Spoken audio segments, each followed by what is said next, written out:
833-6844. He's with Blue Line Futures. Oliver Slope. Okay, weekly export sales. There were some highlights there, but I think we might have traded that already.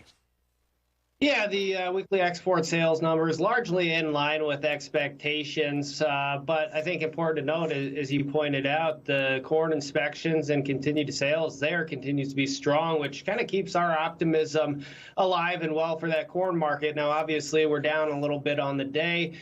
Markets don't typically move in a straight line, so few cent pullback really isn't all that concerning. Technically, if you zoom out, we're kind of in a 20-cent range here for the July contract. We think there's pretty good support from 480 to 485, and so long as we can continue to defend that, I think the bulls still have the upper hand. A break and close below there may start to turn the tide a little bit.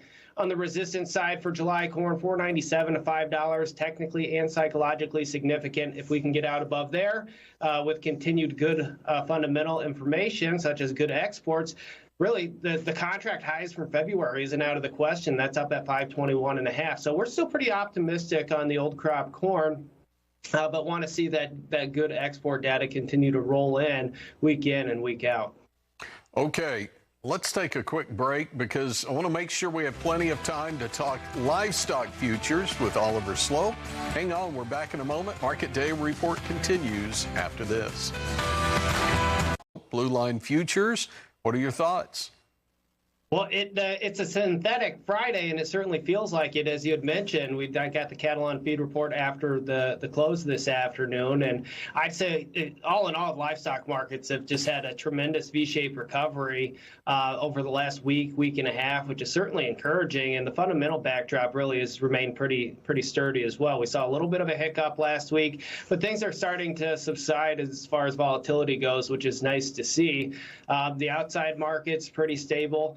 Hopefully we can see that continue over the long weekend. If that does continue and we have a kind of a ho-hum cattle on feed report, you look at these charts in June live cattle, 207.72, that contract high from earlier in the year, really isn't all that far away. So I think there's still some upside potential here. We had great export sales this morning for beef. It was up 47% from last week and 78% from the 4-week average. So a lot to be optimistic about here short term.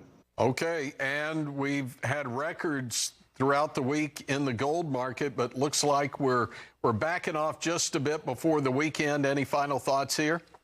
A massive move higher in yesterday's gold market, up over $100. I think about 115, 120 bucks. Pulling back a little bit today in about a $70 range. I wouldn't be surprised to see a little bit of profit taking here in the near term, especially if that U.S. dollar starts to stabilize and maybe even gain some ground back. That could be a potential headwind for the gold market, as well as maybe outside market volatility subsiding. If stock indices can rally, I think you see some of that safe haven bid in the gold market get taken back. But it's had a heck of a run higher, so a pullback would probably be healthy for things longer term.